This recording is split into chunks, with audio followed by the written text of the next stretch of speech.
Hey everyone, Richard Robbins here. Well, the numbers are in for Edmonton for the first quarter of the year. Now, if we go back in January, which was the last time I actually did a market update, I mentioned then I was going to start to do them every quarter rather than every month. Why? Because a lot of you have started to do these market updates in your own area, your own community, your own geographical area that you work, and that was the purpose of me doing this. I was trying to help you understand how you can create great content for your audience. However, COVID-19 has changed our world. And because it's changed our world, I'm going to go back to monthly updates because I think we're all very interested in what's going to happen in the coming months in real estate. So first of all, let's have a look at the first quarter of the year. January, 799 sales. February, 1,057. March, we did 1,166.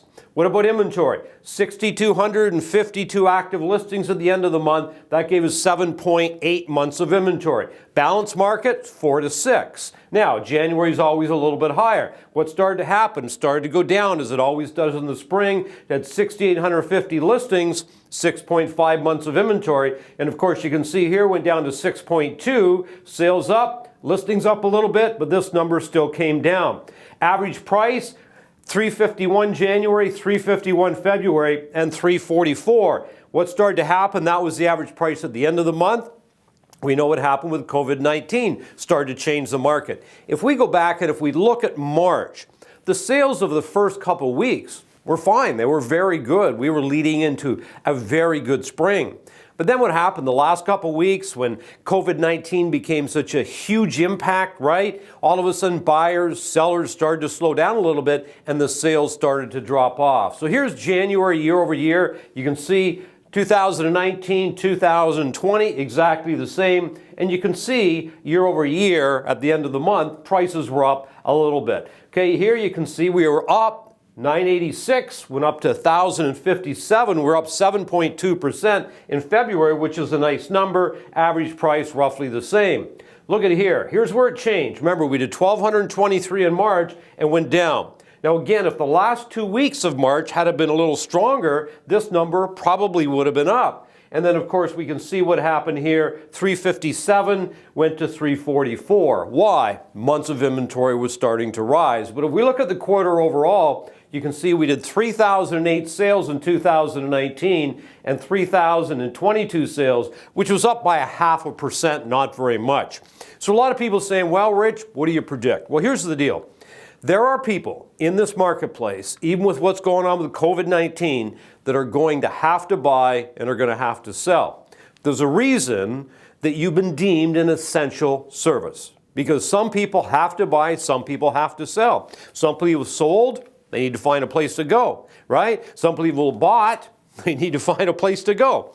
So because of that, you're still going to see sales taking place. I think you're going to see some investors possibly out there, maybe trying to take advantage of some deals. Who knows what's going on?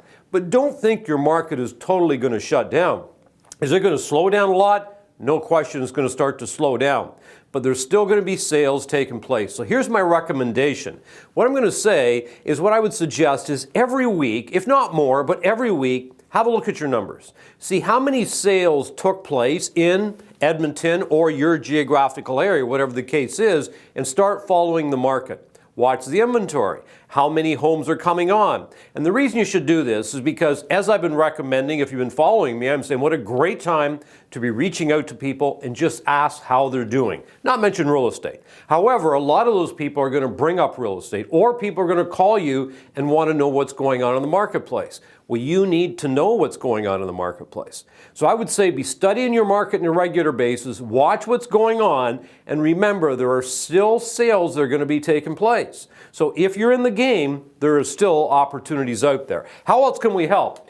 Well, right now we're producing as much content as we can to help real estate sales professionals and brokers. So a few recommendations if you haven't already. Maybe subscribe to my Facebook. Go to facebook.com /official Richard Robbins.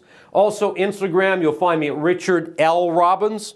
Stands for Lawrence, by the way. Richard L. Robbins. Also, go to our website, richardrobbins.com, and subscribe to our email list. We push something out there roughly every week. And also, I've got a podcast. It's called The Richard Robbins Show. You can subscribe on iTunes and Stitcher and all the places you can find podcasts.